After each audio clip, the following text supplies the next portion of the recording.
Hello दोस्तों, स्वागत है आप सभी का अंतिम समीक्षा सीरीज में। दोस्तों, उत्तराखंड अधीनस्थ न्यायालयों के कनिष्ठ सहायक और स्टेनोग्राफर की तैयारी को मजबूत करने के लिए आज ये हमारी 9वीं क्लास है। और आज का हमारा टॉपिक है सामान्य हिंदी से जनसंचार एवं हिंदी कंप्यूटिंग, जिसमें समाचार पत्र, radio, TV, social media, font, typing और पेज लेआउट की हम बात करेंगे। और इसमें हम देखेंगे 20 महत्वपूर्ण क्वेश्चन। दोस्तों, ये 20 क्वेश्चन नहीं होंगे, इसके साथ साथ हम हर टॉपिक को डिटेल में एनालाइज करेंगे। उसके 4-5 जो फैक्ट बनेंगे वो हम भी डिटेल में देखने वाले हैं। तो चलिए क्लास करते हैं स्टार्ट।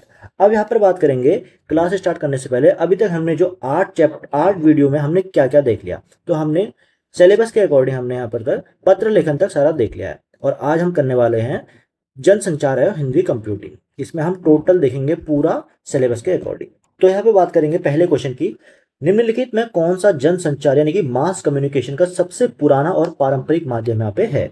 तो ये है समाचार पत्र यानी कि प्रिंट मीडिया। यहाँ पे प्रिंट मीडिया समाचार पत्र सबसे पहला और बुनियादी माध्यम यहाँ पे माना जाता है। और भारत में आधुनिक जनसंचार की शुरुआत भी इसी माध्यम से हुई थी। तो बात करेंगे इसके इंपोर्टेंट फैक्ट की। जनसंचार के माध्यमों को मुख्य रूप से 3 श्रेणी में विभाजित किया है: प्रिंट मीडिया, इलेक्ट्रॉनिक मीडिया और न्यू मीडिया यानी कि डिजिटल मीडिया। बात करेंगे मुद्रण या प्रिंट मीडिया माध्यम क्या है। जनसंचार का सबसे पुराना, पारंपरिक और पहला आधुनिक माध्यम माना जाता है। प्रिंट माध्यम का सबसे बड़ा जो गुण है वो स्थायित्व है, जिसे पाठक क्या है अपनी सुविधा अनुसार कभी भी यहाँ पे पढ़ सकते हैं।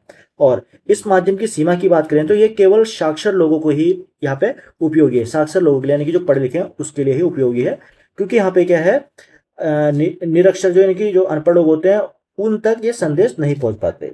आधुनिक माध्यमों की बात करें तो इंटरनेट सबसे तेज है, जिसमें सूचनाओं के आदान प्रदान को इंस्टेंट यहाँ पे बना दिया गया है। अगला क्वेश्चन है, हिंदी का समाचार पत्र जो कि उद्दंड मार्तंड 1826 में कहां से प्रकाशित हुआ था। तो ये हुआ था कोलकाता से। पंडित जुगल किशोर शुक्ल के संपादन में 30 मई 1826 को कोलकाता से हिंदी का क्या पहला साप्ताहिक पत्र था। हमेशा याद रखना, साप्ताहिक पत्र था, ना कि दैनिक उत्तंड मार्तंड। ठीक है, 1826 में प्रकाशित हुआ था। तो इसकी देख लेते हैं हम डिटेल में। यहाँ पे हमने बता दिया ये, और संपादक कौन थे? पंडित जुगल किशोर थे। 30 मई को हिंदी पत्रकारिता दिवस भी मनाया जाता है। बात करेंगे इसके बाद, पहला जो दैनिक समाचार पत्र था वो था हिंदी का समाचार सुधा वर्षण, जो कि 1854 में यहाँ पे लॉन्च हुआ था। और इसके संपादक कौन थे? श्याम सुंदर सेन। उत्तराखंड की बात करें तो हिंदी पत्र का समय विनोद 1868 था, जो कि नैनीताल और जसपुर से प्रकाशित ये हुआ था। बात करेंगे इसके बाद, भारत में ऑल इंडिया रेडियो, इसकी स्थापना किस वर्ष की गई? तो ये की गई 1936 में। बात करें इसमें तो भारतीय राज्य प्रसारण सेवा का नाम बदलकर ऑल इंडिया रेडियो रख दिया गया था 1936 में। और इसके बाद 1957 में इसे आकाशवाणी नाम दिया गया।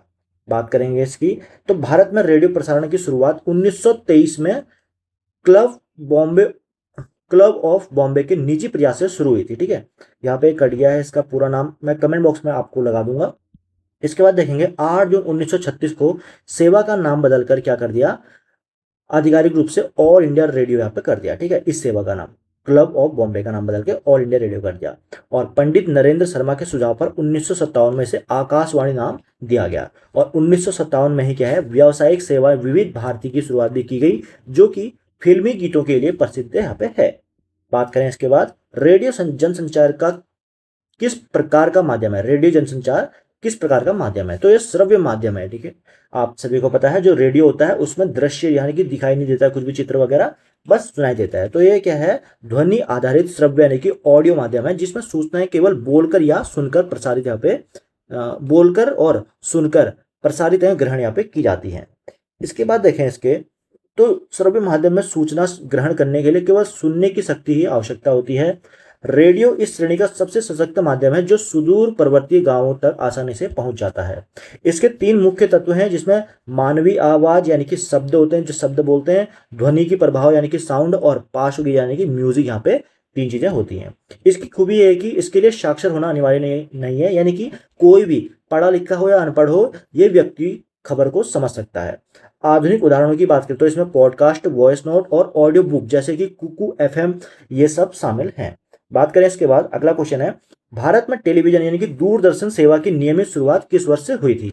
तो यहाँ पे 1965 में दूरदर्शन यानी कि टेलीविजन की शुरुआत हुई थी। दिल्ली में ये शुरुआत 1959 में हुई थी। लेकिन नियमित दैनिक सेवा और समाचार बुलेटिन की शुरुआत कहाँ से हुई, कब हुई थी? 1965 में।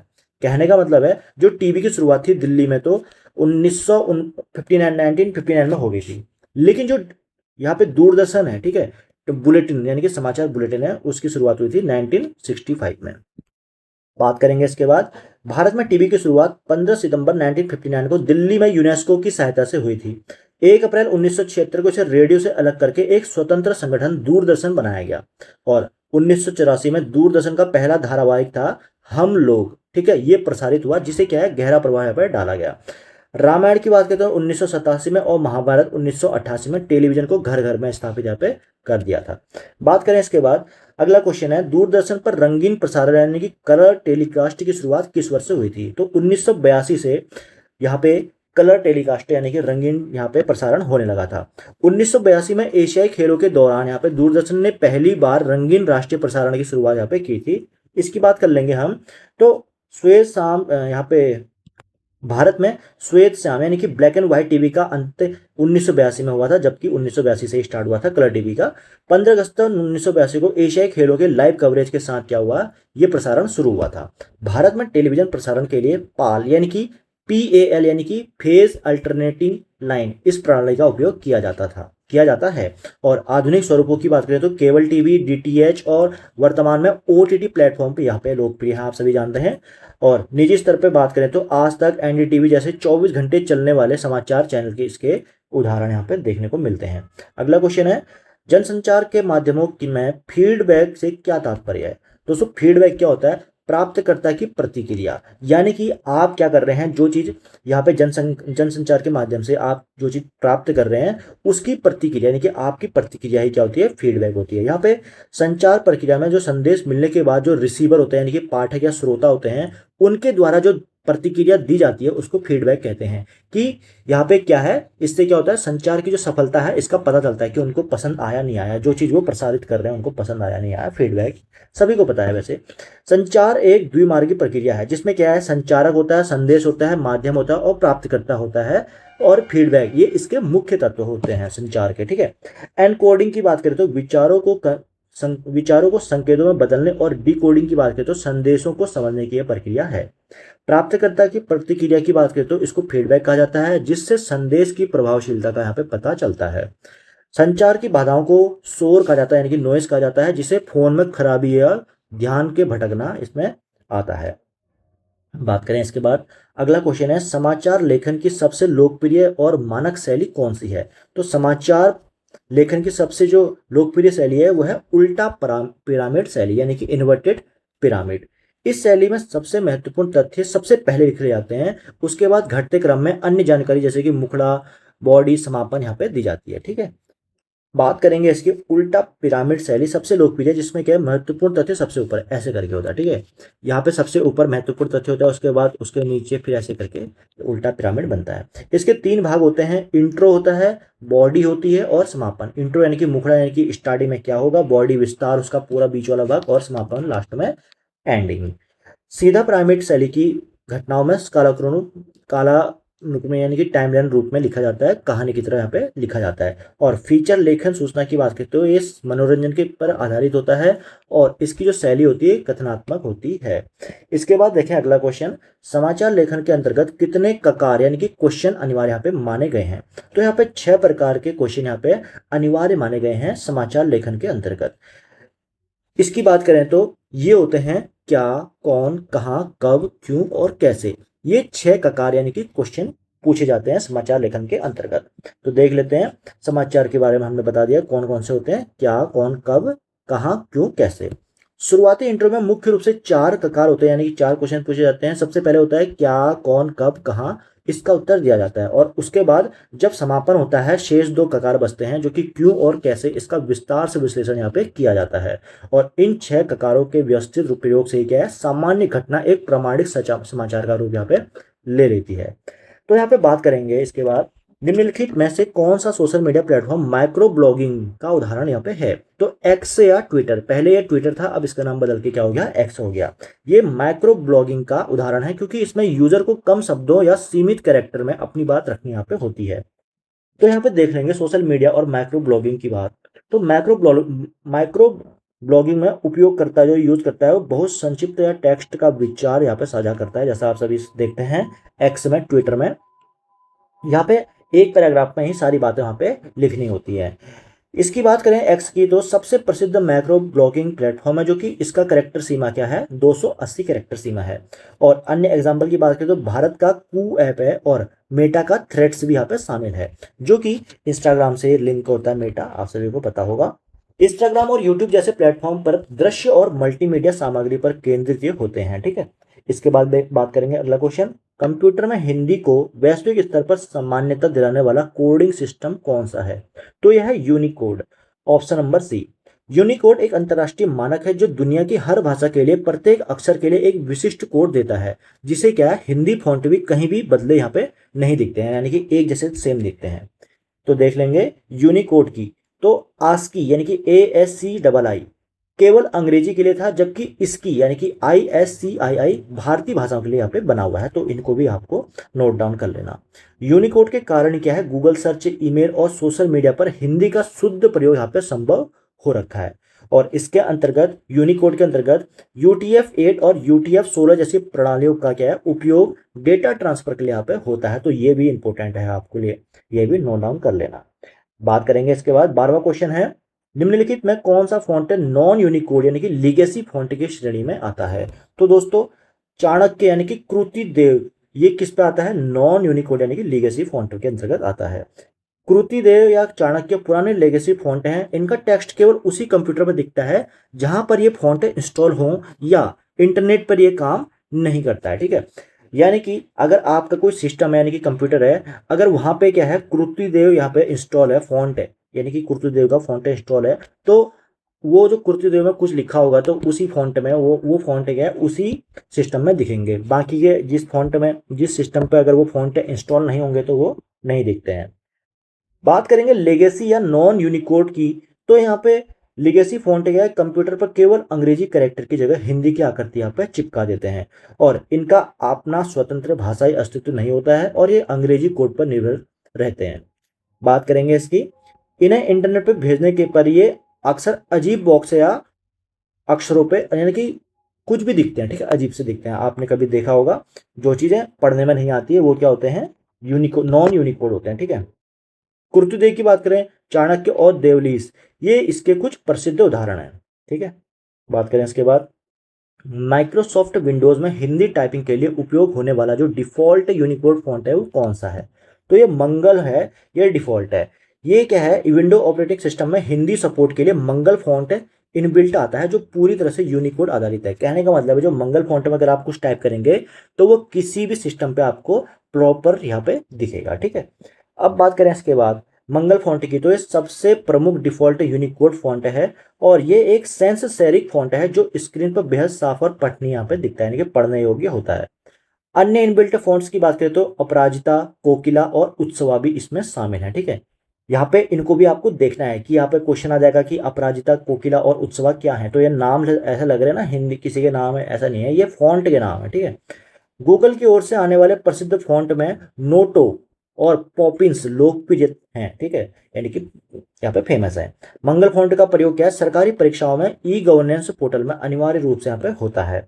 बात करेंगे इसके बाद, उत्तराखंड की सरकारी टाइपिंग परीक्षाओं में यूनिकोड के अंतर्गत किस कीबोर्ड लेआउट का यहाँ पे प्रयोग किया जाता है? तो यहाँ पे रेमिंगटन गेल और इंस्क्रिप्ट, इन दोनों का यहाँ पे यूज होता है। उत्तराखंड की सरकारी परीक्षाओं में यूनिकोड फॉन्ट होता है मंगल टाइपिंग के लिए और रेमिंगटन यानी कि कुर्तीदेव जैसा लेआउट होता है और इंस्क्रिप्ट, ये दोनों इसका विकल्प यहाँ पे दिया जाता है।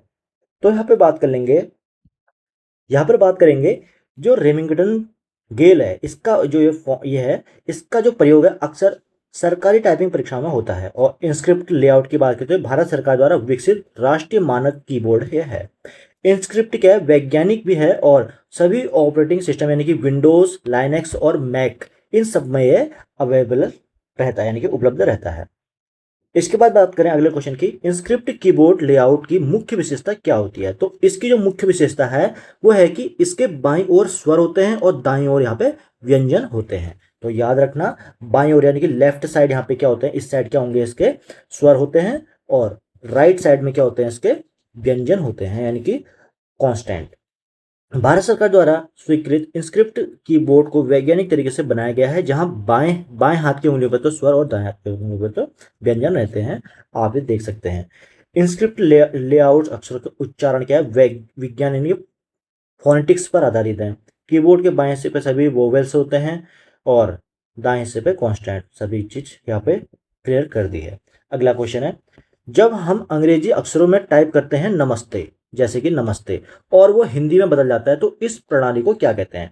इसको कहते हैं ट्रांसलेशन या फोनेटिक टाइपिंग। ठीक है, यहाँ पे आप जैसे इंग्लिश में तो लिख रहे हैं, टाइप कर रहे हैं, लेकिन वो हिंदी में ट्रांसलेट हो जा रहा है, तो ट्रांसलेशन या फोनेटिक टाइपिंग इसको कहते हैं। ठीक है, इसे लिप्यंतरण या रोमनाइज्ड हिंदी टाइपिंग भी कहते हैं। ठीक है, ये भी याद रखना है। जैसे गूगल इनपुट टूल के माध्यम से अंग्रेजी की कीबोर्ड से हिंदी यहाँ पे लिखी जाती है। आजकल हर कोई यही यूज करता है, तो इसको तो पता होना चाहिए आपको। ठीक है, ये रोमन अक्षरों को देवनागरी लिपि के समान ध्वनि और अक्षरों में बदला जा सकता है लिप्यंतरण के द्वारा। अनुवाद की बात करें तो इसमें इसका अर्थ बदलता है, जबकि लिप्यंतरण में केवल लिपि यहाँ पे बदलती है। उदाहरण क्या है इसमें, रोमन में भारत टाइप करने पर स्क्रीन पर भारत लिखा आना ही लिप्यंतरण कहलाता है। और गूगल हिंदी इनपुट टूल की बात करें तो इस प्रणाली का सबसे प्रसिद्ध उदाहरण ये आपको देखने को मिलता है, गूगल हिंदी इनपुट। आप सब यूज भी करते होंगे, कई के फोन में यही यूज होगा, यही चलता होगा। अब बात करेंगे, अगला क्वेश्चन है, डेस्कटॉप पब्लिशिंग यानी कि डीपीटी और पेज लेआउट डिजाइनिंग के लिए सबसे प्रसिद्ध सॉफ्टवेयर यहाँ पे कौन सा है?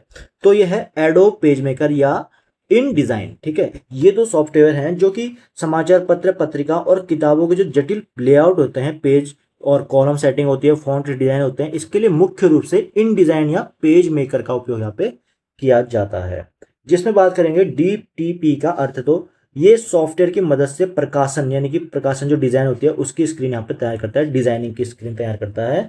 एडोब इन डिजाइन की बात करें तो वर्तमान में उद्योग जगत का सबसे शक्तिशाली लेआउट सॉफ्टवेयर यहाँ पे है। तो आप ये ध्यान रखना कि जो एडोब इन डिजाइन है वो क्या है, लेआउट सॉफ्टवेयर है। ठीक है, किसी भी पेज का लेआउट बनाता है। एडोब पेज मेकर की बात करें तो पहला व्यावसायिक डीटीपी सॉफ्टवेयर है जो कि अब बंद हो चुका है। और कोर कोरल ड्रॉ, ये इसका क्या है, मुख्य जो उपयोग है मुख्य रूप से बैनर और विज्ञापन निर्माण के लिए किया जाता है। किसका? कोरल ड्रॉ का उपयोग। ठीक है, बात करेंगे इसके बाद अगले क्वेश्चन की। पेज लेआउट तैयार करते समय जो दो लाइनों के बीच के ऊर्ध्वाधर यानी कि वर्टिकल स्पेस है, इसको क्या कहते हैं? तो इसको कहते हैं लीडिंग। ठीक है, यहाँ पे प्रिंट और पेज डिजाइनिंग की भाषा में दो पंक्ति यानी कि टेक्स्ट लाइन के बीच की खड़ी दूरी को स्पेस लीडिंग या खड़ी दूरी या स्पेस लीडिंग कहा जाता है।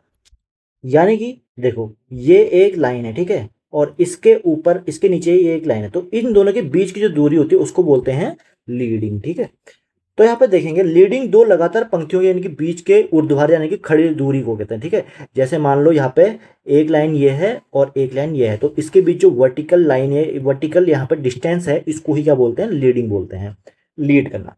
कर्निंग की बात करें तो दो व्यक्तिगत अक्षरों के बीच की जो क्षैतिज दूरी होती है, इसके दूरी को समायोजित करने की प्रक्रिया है कर्निंग।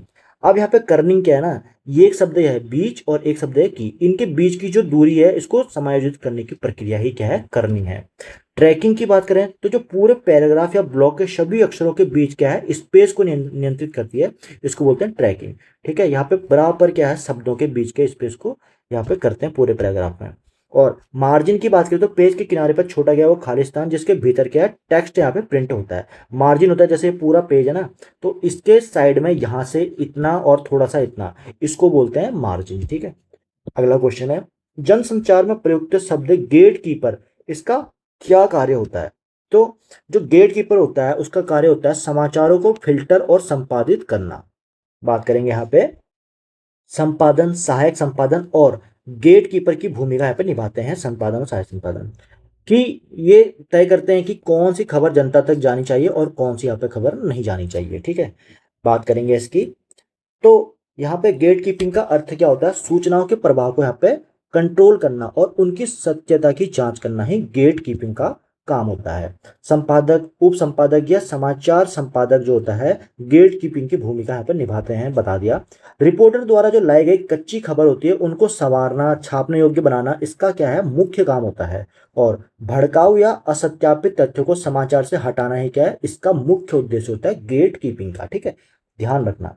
अब बात करेंगे, लास्ट क्वेश्चन है आज का, कंप्यूटर में हिंदी कीबोर्ड शॉर्टकट के बिना ज्यो अक्षर बनाने के लिए इंस्क्रिप्ट लेआउट में किन वर्णों यानी कि अक्षरों को जोड़ा जाता है। तो इनमें ग्यो बनाने के लिए इसको जोड़ा जाता है, जौ और यों को, क्योंकि यहाँ पे जो ग्यो है मैंने बताया था आपके पहले या दूसरे चैप्टर में, जो आपने नहीं देखा है तो आप देख सकते हैं पूरी प्लेलिस्ट को। तो यहाँ पे बताया था कि जो ग्यो है वो संयुक्त अक्षर है और ये बनता है जौ और यों के मेल से, ठीक है। तो ऑप्शन नंबर यहाँ पे ए है। यहाँ पे बात करेंगे इसकी, देवनागरी में 4 मुख्य रूप से संयुक्त व्यंजन है जिसमें अक्षौ, त्र, ज्ञ और स्रो है। अक्षौ बनता है क और सौ के मेल से, त्र बनता है तो और रौ के मेल से, ज्ञ बनता है जौ और यों के मेल से, और स्रो बनता है सौ और रौ के मेल से। इंस्क्रिप्ट में आधा अक्षर संयुक्ताक्षर बनाने के लिए हलंत यानी कि डी कुंजी सबसे महत्वपूर्ण है। यहाँ पे जिसको टाइपिंग आती होगी, और सब मेरे को लगता है सभी को टाइपिंग आती होगी, क्योंकि जो लोग कनिष्ठ सहायक की तैयारी कर रहे हैं स्टेनोग्राफर की, तो उनको तो टाइपिंग बहुत जरूरी है। ज्यो बनाने के लिए जो हलंत यानी कि डी और यों का टाइप किया जाता है, और ये तो सब चीजें क्या है, टाइपिंग के रूल हैं। तो दोस्तों ये थे आज के क्लास के 20 सबसे जरूरी सवाल। आज आपका स्कोर क्या रहा नीचे कमेंट बॉक्स में ईमानदारी से जरूर बताना। उम्मीद है आपको ये आज का सेशन बहुत पसंद आया होगा और आपके यहाँ पे कई डाउट्स क्लियर हुए होंगे, ठीक है। और अगर आपको हमारी मेहनत और कंटेंट अच्छा लगे तो इस वीडियो को जरूर लाइक करें और अपने दोस्तों के साथ शेयर करें जो इस एग्जाम की तैयारी में लगे हुए हैं। और अगर आप चैनल पर नए हैं तो सब्सक्राइब बटन दबाना ना भूलें। और अब मिलेंगे हम एक नए टॉपिक के साथ, तब तक के लिए पढ़ते रहिए, रिवीजन करते रहिए और जुड़े रहिए हमारे साथ। धन्यवाद, जय हिंद।